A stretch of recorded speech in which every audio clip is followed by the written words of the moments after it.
មែនសង្ហាមែនព្រោះមែនល្អមែនពាក់វេនតាទៅនឹងវាសំជាអ្នកចេះមែនល្អមែនព្រះអនុថែបអូនហើយឆ្លើយមកបានព្រោះក្បោះក្បាយល្អណាស់នាវេលាឱកាសថ្ងៃនេះរៀបរាប់តាំងពីឈ្មោះម្ដាយឪពុកនឹងមាន4យ៉ាងនឹងក្បោះក្បាយល្អល្អិតទៅទៀតអញ្ចឹងញាតិញោមជាពុទ្ធបរិស័ទទាំងឡាយកូនចៅប្រុសស្រីទាំងអស់ដែលមកជុំគ្នានាវេលាឱកាសថ្ងៃនេះយើងបានស្ដាប់ពធនៅល្ងាចនេះ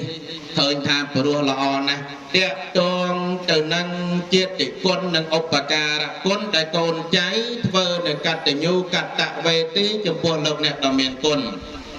ដែលព្រះអនុថែបានបកស្រាយមកច្រើនតាក់ទងទៅនឹងកតញ្ញូនឹងដឹងគុណកតវេទីនឹងតបគុណអញ្ចឹងនៅក្នុងឱកាសថ្ងៃនេះឃើញតែកូនចៅប្រុសស្រីទាំងអស់របស់ញោមជាទាំងពីរណាញោមជាទាំងពីរ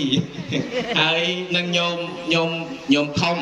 បានធ្វើទៅកតញ្ញូនិងកតវេទីនឹងបានល្អហើយធម្មតាដូចព្រះអនុថែលើកឡើងមកអញ្ចឹងកូនចៅប្រុសស្រីម្ដាយឪពុកនឹងបដៅណែនាំមានទាំងក្តៅមានទាំងតិចមានទាំងពាក្យតូចមានទាំងពាក្យធំមានទាំងជេរមានទាំងបចោមានទាំងដេញចេញពីផ្ទះទៀតមិនចឹងដល់ញោមណោះអញ្ចឹងអត់ដេញមកជាប់សពមកគ្រប់ទាំងអស់នៅក្នុងពធ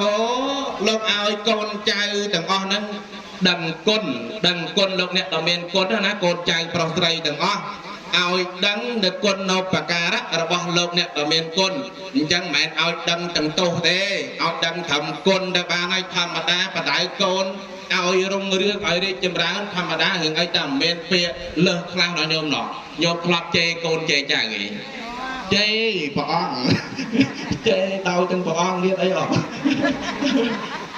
អញ្ចឹងជេរដែរអញ្ចឹងបើកូនចៅនៅក្នុងវេលាឱកាសនេះនឹកឃើញតែដល់ពេលអញធំប្រប៉ុណ្ណហើយហើយអញរស់ស៊ីចិញ្ចឹមជីវិតហើយដល់ពេលអញតប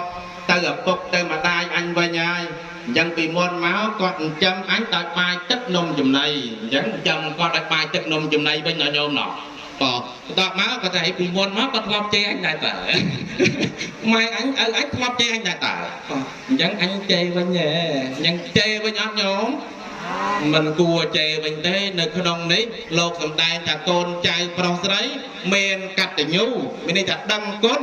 កតវេទីតបគុណអញ្ចឹងឲ្យដឹងត្រឹមគុណឲ្យតបត្រឹមគុណបានហើយណាលើហ៎ញាតិញោមលើអត់ដឹងត្រឹមគុណតបត្រឹមគុណទៅបានហើយអាទោសដែលគាត់ធ្លាប់វាយឯហ្នឹងមិនបានចាំដឹងក៏បានដែរខ្ញុំកុំភ្លេចចោលទៅណាញោមណាឃើញថាព្រះអនុថែប្អូនបានដោះស្រាយបញ្ហាកម្មនាវេលាឱកាសថ្ងៃនេះបានព្រោះល្អណាស់ហើយខ្ញុំកណាជាព្រះមហាថែនេះអត់មានអីបំពេញបន្ថែមអីទេមានតែសំណួរជាបន្តព្រះអនុថែអញ្ចឹងព្រះអនុថែប្អូនលេបទឹកមាត់ទៅមហូតទឹកឆាន់ខ្លះលេបទឹកមាត់អីខ្លះទៅសំណួរជាបន្តនឹងដណ្ដឹងសួរទៅព្រះអនុថែជាបន្តតាក់ទងទៅនឹងកតញ្ញូដែលព្រះអនុថែបានឆ្លើយបាញ់មិញនឹងឯងចាព្រះអនុថែនៅក្នុងឱកាសថ្ងៃនេះឃើញតែកូនចៅប្រុសស្រីទាំងអស់បានជំនុំប្រជុំគ្នានឹងធ្វើបុណ្យធម្មៈនាវេលាឱកាសថ្ងៃនេះចឹងចង់សួរព្រះអនុថែប្អូនថាកតញ្ញូហ្នឹងមានប្រមាណរបៀបមានប្រមាណយ៉ាងដែរហើយគេធ្វើតែពេលហ្នឹងទេហើយមានពេលផ្សេងដែរហើយមានប្រមាណយ៉ាងដែរព្រះអនុថែសូមវិសាចនីមាន3យ៉ាងសូមទទួលអេល្អផ្លាស់ឯងខំសួរចងប់ហើយមកវិញមួយម៉ាត់មាន3យ៉ាងអូមាន3យ៉ាងយ៉ាឲ្យព្រះអនុថែ3យ៉ាងហ្នឹងសួរទៀតណាអនុថែកុំថាម្ចាស់បងព្រះមហាថែហ្នឹងអត់ឆ្លើយអីចង់ដឹងថាព្រះអនុថែចេះអា3យ៉ាងហ្នឹងគាត់ក៏ចេះតែឆ្លើយទេ3យ៉ាងហ្នឹងមានអីខ្លះទៅព្រះអនុថែសូមវិសាចនីផន្តេថេរៈបបិទ្ធព្រះមហាថែប្រកែឆ្ងល់ដល់ច្ម៉ែដែរ3យ៉ាងអត់ចេះរាប់ដែរ3យ៉ាងនោះគឺមាន1យ៉ាងផងមាន2យ៉ាងផងមាន3យ៉ាងផងសូមនិមន្តជ្រាបអូព្រះអនុថែហើយ3យ៉ាងហ្នឹង miền mùi phóng miền pì phóng miền bay phóng hay giang điệt cả tôi giang điệt mạnh nô cả tôi dư bay giang chăng ê bây giờ nó thay ổn bật còn thầm ta bay giang chăng thế mình cua thành nhiệt nhau mình đăng thế chẳng cái nào bây giờ nó thay tôi bây giờ con trai con hiện thật mà thấy có phải hai cái họp bàn đấy bay giang mùi phòng pì phòng bay phòng giang đó chọn tua bây giờ nó thay chế thập bay giang mùi phòng pì phòng bay phòng giang nâng biên mua ấy khác miền ắt từ đây giang na khác bây giờ nó thay đi dịch đây ao bây giờ mà hai thay đừng nhiệt nhôm chỉ bột tập bò để tắt bàn đằng phòng mơ bây giờ nó thay bên đâu tại giang giang trong cái ấp hồn lao chứ và hai chỉ miền và nhà ha hỡi bây giờ nó thay tôi bên ta chân đi Hàn tê thê ra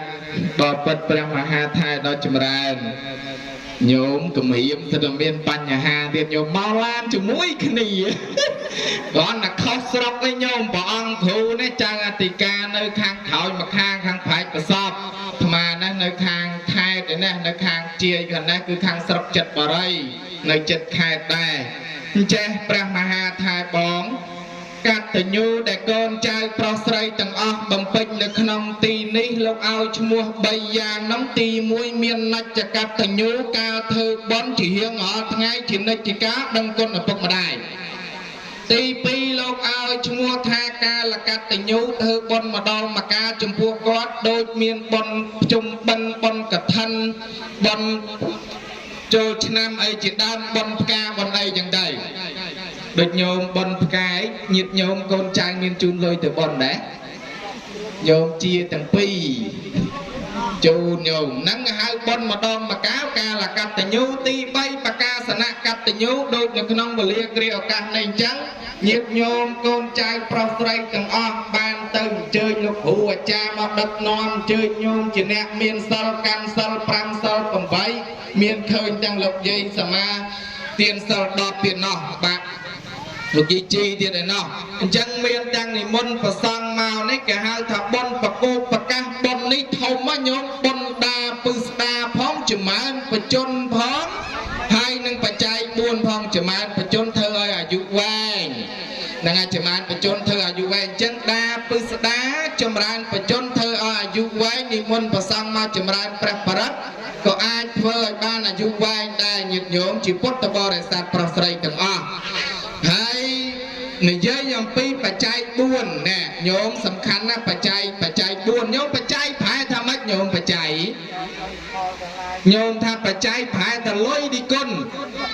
ប្រែថាលុយត្រូវមួយយ៉ាងដែរប៉ុន្តែអត់តាន់ទទួលឯបច្ច័យប្រែថាគ្រឿងអាស្រ័យរបស់សត្វញោមបច្ច័យហ្នឹងប្រែថាគ្រឿងអាស្រ័យរបស់សត្វ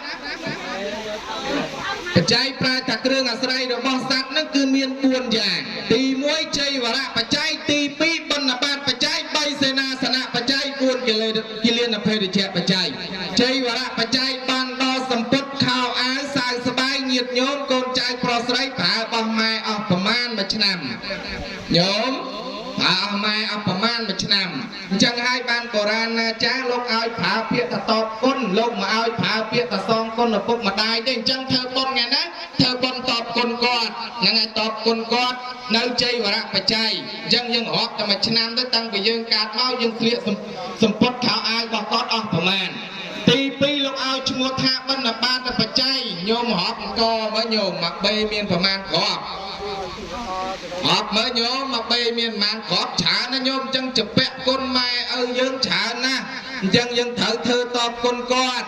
នឹងយើងត្រូវធ្វើតបគុណគាត់គាត់ខំចាំបែកបាច់ថែរក្សាយើងម៉ែឪញាតិញោមទាំងអាត្មាទាំងអស់គ្នាដែលជាកូនចៅប្រុសស្រីនេះបេះដូងម្ដាយញោមបានមហូបឆ្ងាញ់ឯងមិនសូវហ៊ានភាសាខ្លួនឯងទេទុកផ្ញើឲ្យកូនទៅវត្តមកស្រាក់មកវិញមកស្រាក់កន្លះអីហើយសួរថាយកទៅណាយកទុកផ្ញើឲ្យកូនយកទុកផ្ញើឲ្យកូនអញ្ចឹង បេះដូងរបស់ម្ដាយនេះគឺធំណាស់អញ្ចឹងយើងធ្វើបុណ្យគឺតបគុណនៅបណ្ឌបាតបច្ច័យយកមកវិញហ្នឹងមិនមែនថាទៅវត្តដើម្បីយកបាយយកសម្លមកទេនៅសល់ញោមដូចបុណ្យជុំបុណ្យហ្នឹងយើងទៅប្រគេនព្រះសង្ឃលោកឆាន់ឲ្យលោកឲ្យយើងវិញទេណាញោមហ្នឹងចេះណាមិនមែនទៅវត្តទៅយកបាយយកម្ហូបមកវិញទេអត់ទេគឺដល់ពេលយើងប្រសាព្រះសង្ឃឆាន់ឲ្យយើងចែកគ្នាហូបធម្មតាអញ្ចឹងទៅទី3សេនាសនៈញោមមិនបាច់គិតថាញោមនៅផ្ទះគាត់ទេសេនាសនៈញោមមួយឆ្នាំពាក់ស្បែកជើងម៉ែឪអស់ប្រមាណស្បែកជើងនេះលោកចាត់ទុកថាជាសេនាសនៈដែរញោមអញ្ចឹងញោមកូនចៅប្រុសស្រីទាំងអស់ជាពាក់ស្បែកជើងម៉ែប្រមាណគូតម្រាំតែមានប្តីមានប្រពន្ធមានកូនហ្នឹងហើយអញ្ចឹងទី4គេលៀនអភេទជ្ជៈបច្ច័យពេលដែលកូនឈឺម៉ែនាំកូនទៅប៉ាតចាំកូនពេលកូនឈឺដង្កាត់អីហ្នឹងញោមឲ្យចេញលុយចេញកាក់ឲ្យញោមខ្លះអត់មានលុយមាសនៅសល់មកជីលក់មើលកូនសិនហើយស្រឡាញ់ណាស់នឹងស្រឡាញ់ណាស់មាសមកជីហ្នឹងតាំងពីភ្ជាប់ពាក្យមកតាំងពីការមកម៉េចប៉ុន្តែធ្វើម៉េចកូនឈឺហើយលក់សិនហើយចាំកូនមើលកូនឲ្យកូនបានជានេះទាំង4យ៉ាងនេះឯងដែលញាតិញោមកូនចៅប្រុសស្រីទាំងអស់មាននៅនិច្ចកតញ្ញូកាលកតញ្ញូនិងបកាសនកតញ្ញូដែលញាតិញោមកូនចៅប្រុសស្រីទាំងអស់ធ្វើបុណ្យនៅក្នុងវេលាគ្រាឱកាសនេះជូនចំពោះលោកអ្នកដ៏មានគុណដែលនៅរស់ឯណាចឹងសូមព្រះមហាថែបងនិមន្តទទួល តែ